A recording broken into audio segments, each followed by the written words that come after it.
மாடே கூப்பிட கூப்பிட சத்தம் தராளா பாரு. உள்ள என்னதான் பண்ணிட்டு இருப்பாளோ தெரியல. அந்த மாடத்துக்கிட்டு உறங்கிட்டு கிடப்பா. ஏ மாடே காது கேக்குதா இல்லையா? இவளால இப்படியே விட்டா சரி வராது. அந்த விளக்கு மாத்த எடுத்து நாலு சாத்து சாத்துனாதான் இவளா திருந்துவா.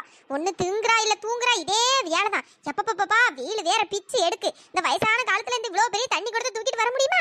இந்த சனியை பிடிச்ச தண்ணி 4 நாளைக்கு ஒருக்காதான் வருது. அதுவும் லேட்டா போனா அந்த ஒரு குடம் தண்ணியும் கிடைக்காம போயிருது. இந்த எரும மாடு வீட்டுல நெட்டச்சு சும்மா கிடந்து உறங்கிட்டு கிடக்கிறதுக்கு இந்த ஒரு குடம் தண்ணியாவது பிடிச்சு தரலாம். டெய்லி லாரி தண்ணி வாங்கி வாங்கி அங்க 10 ரூபா திண்டு அழுவ வேண்டியதா இருக்கு. ஏ எரும மாடே, ஏ நெட்டச்சி, இந்த கழுதை இப்போதைக்கு எழுந்தாது போல. இன்னைக்கு மோகரையில நான் ஒரு குடம் தண்ணி எடுத்து ஊத்தல, நான் இவளுக்கு மாமியாரே இல்ல. ஏத்தே எதுக்கு இப்ப சும்மா கிடந்து கத்திட்டு கிடக்கிய? நல்லா தூங்கிட்டு கிடந்தேன். இப்படி காட்டு கத்து கத்தி இப்படி எழுப்பி விட்டுட்டிய. இன்னும் கொஞ்ச நேரம் உறங்கிருப்பேன்ல. எப்பா ஆமா, தின்னுட்டு தின்னுட்டு தூங்கு. வாயில நல்லா வந்துரும். ஒழுங்கா போய் தண்ணியை பிடிக்கிற வழியா பாரு. என்னது தண்ணி பிடிக்கணுமா?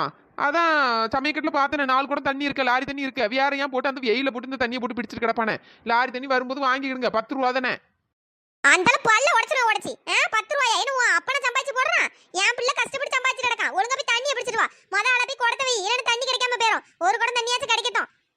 ஐயா இந்த கிழவிக்கு கிறுக்கு பிடிச்சிட்டு போல. இந்த அம்மா தெருவில் தான் தெரு தண்ணி குழாயில ஒழுங்கா தண்ணி வர மாட்டேங்குன்னு தெரியுதே. வேற வெளியே தண்ணி வாங்கி தொலைய வேண்டியதானே. இந்த வெயில கிடந்தாங்க ஆள போய் ஏன் குடத்தை போய் வச்சுட்டு ஏன் அங்கே போய் காத்து கிடக்கணும்? காத்து கிடந்தா மட்டும் அப்படியே தண்ணி கிடந்து கிழிச்சிரும். இந்த கிழவிக்கு முதல்ல ஒரு பாயசத்தை போடணும். இந்த பார் நெட்டச்சி, ஒழுங்கா போய் தண்ணி பிடி, இல்லைன்னா விளக்கு மாத்த வச்சு சாத்து சாத்துன்னு சாத்தி போய் பார்த்துக்க. அந்த தெருவில் ஓட ஓட விட்டு உன்னை என்ன சும்மாவா வீட்டில் சோத்தை போட்டு உட்கார வச்சிருக்கு? ஏதாவது சின்ன சின்ன எடுபடி வேலையாச்சும் செய்ய வேண்டாம்? இந்த வயசான காலத்தில் அவ்வளோத்தையும் கிடந்து நானே செஞ்சுட்டு தொலைகிறேன்.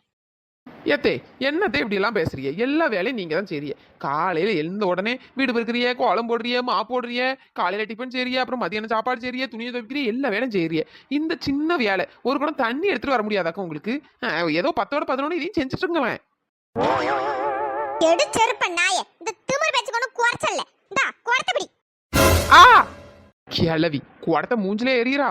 பாத்துக்கிறேன் கிளவி ஒண்ணு. போ, சீக்கிரம் போய் தண்ணி பிடிக்க வழியா பாரு. போ. ச்சே எப்பதான் தண்ணி வந்து தொலையுமோ தெரியலப்பா. எரிச்சலா கிடக்கு, சரியா இருக்கு. அட கடவுளே, நமக்கு முன்னாடி எவ்வளோ குடத்தை வச்சிருக்காளுவே. அதுவும் 2 குடம்லாம் வச்சிருக்காளுவே. ஐயா எவ வீட்டு குடம்னு தெரியலையே. என்ன பண்றது?